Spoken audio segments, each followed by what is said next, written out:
It's wonderful to be here and to have this opportunity to talk about offsets, which are probably one of the three most critical issues facing decision makers in designing an effective climate change program. The other two, in our view, being the rate of emission reductions and the whole question of allocations.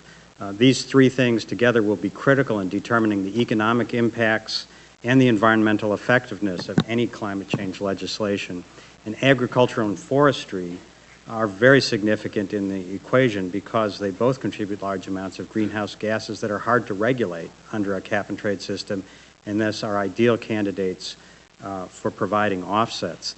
And at a personal level, one of the things you didn't mention in introducing me was that before I moved to Minnesota, I spent 12 years managing our family's potato and vegetable farm of 700 acres in Wisconsin, and I know firsthand from that experience how eager rural America is for the kinds of business and environmental opportunities that high-quality offsets can create in agriculture and in forestry.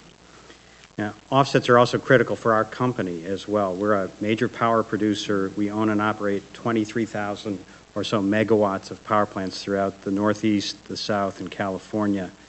7,000 megawatts of those power plants are coal-burning power plants, and we are one of the largest emitters of CO2 in the United States, probably the 7th largest in the power sector. Last year we emitted 61 million metric tons of CO2. We're not particularly proud of that fact, but we are proud of providing low-cost, reliable power, and coal is part of the equation that makes that possible. On our own, we're aggressively working to reduce our own carbon emissions by developing new low and no carbon power plants, including nuclear, wind, and post-combustion and pre-combustion IGCC carbon capture and sequestration. But these kinds of voluntary efforts like we're doing, we think are simply not enough. Like the other members of U.S. CAP at the table here, EDF and WRI, we believe that there has to be a mandatory U.S. cap and trade system to regulate carbon emissions, that we need this as soon as possible to send a market signal for the rapid investment in low carbon technologies across our entire economy. There are two reasons we're so interested in offsets. First, under any cap and trade system, we're going to be a major buyer of allowances.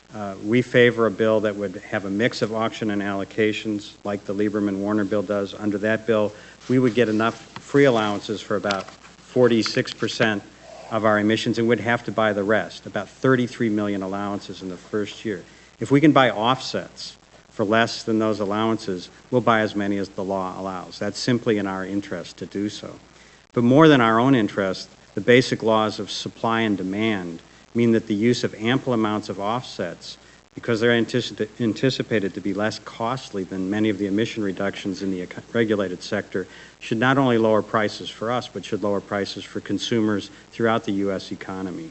And this will help protect our economy during the transition to low-carbon technologies while helping limit climate change. This great potential from offsets to make climate change legislation more effective and less burdensome to consumers in our economy is one of the main reason we're so excited about offsets. But that can only happen if the right things in the policy arena happen. So here's the 5 things that we think are most important. And the number one issue, probably the most important issue of all, is we need climate change legislation now. Just as an example, we're trying to buy offsets ahead of time. We can buy them for the RGGI markets because the rules are established. We cannot buy offsets that will qualify under the United States cap and trade program because those rules do not yet exist. Nobody knows what will qualify. Nobody knows how to produce or buy those offsets. So we need to get the market rules out there in a way that's friendly to business, friendly to the environment, and that will unleash innovation in new technologies. We feel that the entire carbon-related investment scene, whether it's power plants, automobiles, offsets, we're all frozen in the headlights without clear rules. So that's the number one thing. Second, there have to be reasonable offsets for reasonable opportunities for using offsets for compliance.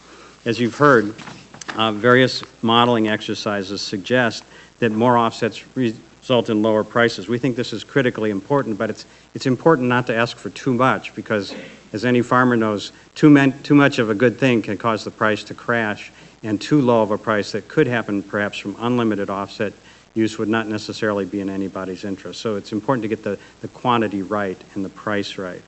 Third, high-quality offsets are critical. We look for contractual guarantees that we won't be at risk for offsets that fail to meet quality compliance requirements, and that means it's in everybody's interest, sellers and buyers, to have high-quality offsets. We think that there has to be a mix of domestic and international offsets. Again, the same modeling from the EPA, EIA, and others suggests that domestic offsets alone may not be enough to achieve the balance that's needed in terms of price and quantity. And high-quality international offsets, especially the ones from the reduced deforestation that Dr. Lebowski talked about, we think are critically important. And finally, on that note, a mixture of project-based offsets, which are things that entrepreneurs go out, they put in the methane capture and the feedlot in the livestock operations, and they sell those offsets to people like us. Those are important, but sector-based ones, such as the government of Brazil reducing deforestation in Brazil, or other sectors that can't easily be regulated, also are important. So that about sums it up. We need action. We need climate change legislation from Congress and signed by the President quickly. We need fair rules about offsets. We need ample amounts of offsets, and we need clarity and the ability to get on with investing. Thank you very much.